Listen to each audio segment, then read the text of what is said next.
decapitado tenía un juego de correas, fierro y cuero. Vestía de un modo estrafalario. Tenía un aspecto pálido y cansado. A veces era gordo y a veces era flaco. Hablaba sin esperar ninguna respuesta. El cuerpo del decapitado yacía bajo una losa de cemento. Lo habían puesto en un pequeño ataúd. Nadie conocía el estado del cuerpo. La familia no iba a verlo y nunca lo habían desenterrado. Los familiares tenían que formar en filas, una de hombres y otra de mujeres. Debían mostrar los dedos limpios. Era una señal inequívoca de que no habían profanado tumbas en otros cementerios. Muchos decían que al decapitado le crecían las uñas allá abajo. Nadie había podido comprobarlo, pero nadie dudaba de que fuera cierto. Habían sido educados con una técnica ortodoxa que excluía la duda. Incluso había quienes contaban que el decapitado tenía oscuras costumbres. Todas las noches rascaba el ataúd del lado de adentro, una intimidad abrumadora en medio del silencio. Lo extraño hubiese sido que rascara el ataúd del lado de afuera. Una mañana de neblina desapareció el cuerpo del decapitado. La tumba estaba ubicada justamente en la entrada del cementerio, cerca de un muro de adobe. El decapitado extrañaba los rieles herrumbrosos y las ruedas del ferrocarril. Además, lo atormentaba el recuerdo de su madre. Sin embargo, nadie podía explicar por qué el decapitado se consideraba a sí mismo su propio hermano. El decapitado había perdido una guerra mágica con el sol final.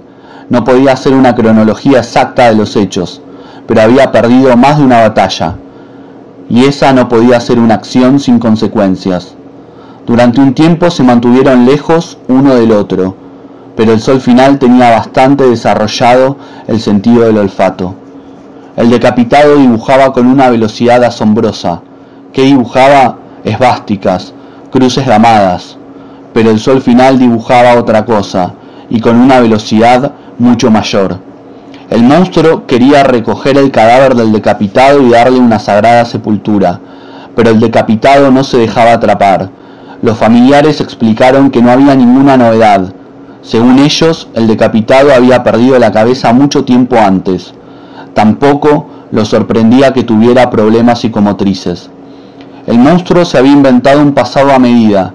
Sin embargo, había hecho un largo recorrido en el mundo de la magia, pero esta vez debió mantenerse en silencio, y nunca, pero nunca, hubiese perdonado que el decapitado hablara de traición. Los familiares lo habían encerrado en un centro de salud mental y así fue como lo enfermaron. De eso el monstruo no tenía la culpa.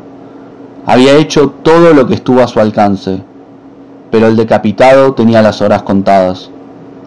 La casa estaba sumida en el silencio total. El decapitado debía guardar cama debido a sus malestares nerviosos. El monstruo no hizo nada porque temía que se agravara aún más su situación. Eso sí, escribía. No tenía ánimos para ninguna otra actividad. El sol final le atenazaba uno de sus brazos. Casi no podía hacer mudras. Se trataba de una experiencia hasta cierto punto insólita. La noche en que quiso ayudar al decapitado, su padre lo golpeó con una fuerza indescriptible. El decapitado tenía 3 enfermeras de tiempo completo, pero una lo amenazó con un arma punzocortante cuando vio que movía un dedo. Estaba sedado. Si conseguía hacer un mudra, quizás podía zafar. El tiempo se le desdibujaba al recordarlo. El monstruo tenía una radio a transistores con el volumen puesto en el mínimo. Escuchaba las noticias. Tenía la desagradable sensación de ser un problema para él mismo, más que para los demás. Y para colmo, no había podido salvar al decapitado. Y ahora no tenía más remedio que encontrarlo. Había hablado con él solamente una vez. El sol final no era el sol final, era el otro, y el decapitado venía a enterarse demasiado tarde. La guillotina caería lúcida y exacta. Lo acostaron en una mesa de metal. En una esquina estaba el armazón de hierro del que colgaba una botella de suero y el carro con los instrumentos clínicos. Pero el otro le puso un trapo sucio en la boca y le dio una descarga de electroshock. El sol final hizo un dibujo. Primero dibujó el cuerpo, pero puso un vacío donde antes había una cabeza.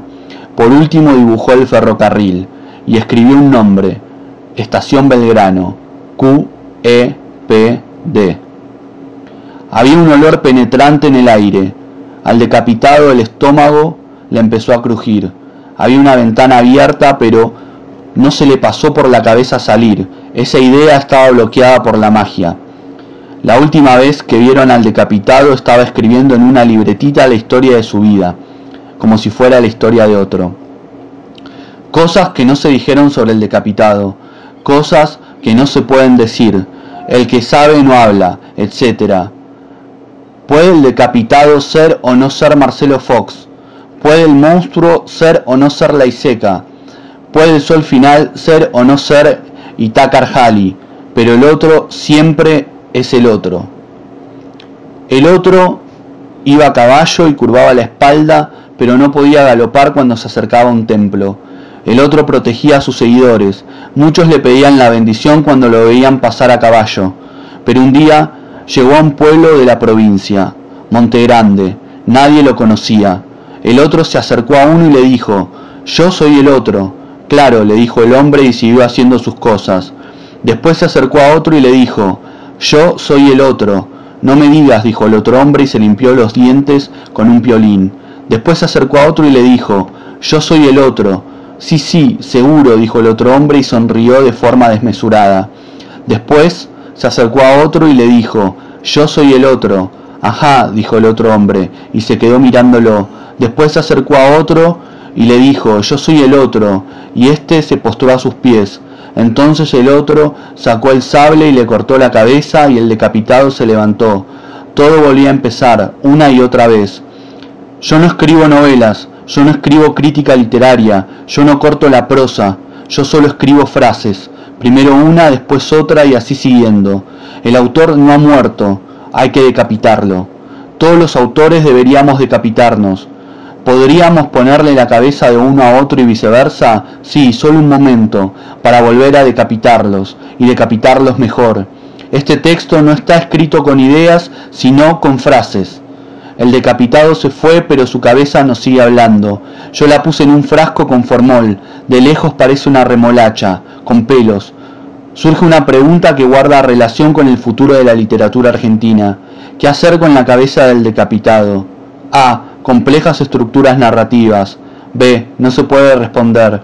C. Construirle un adoratorio.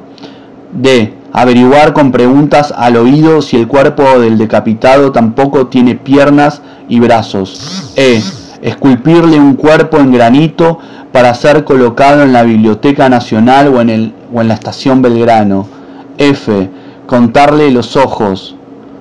¿Qué hay de cierto en eso de que el decapitado tenía 3 ojos? Hay quienes dicen que no lo velaron a cajón cerrado porque estuviera decapitado, sino porque le había crecido el 3er ojo. La cabeza del decapitado está en mi biblioteca, dentro de un frasco con formol. Yo la saco para que hable, pero tenemos que construir una cabeza máquina que sea la doble astral de esa cabeza. Este texto crece como un organismo vivo y no termina acá. ¿Por qué hacer una cabeza máquina si tenemos la original? Porque lo que se pierde en astral solo puede ser recuperado en astral. Y cuando yo digo 2, es 3. Hay una lógica de la afuera y hay una lógica de la adentro, pero no pueden entenderse la adentro con la lógica de la afuera. La mayoría de los problemas literarios son problemas topológicos.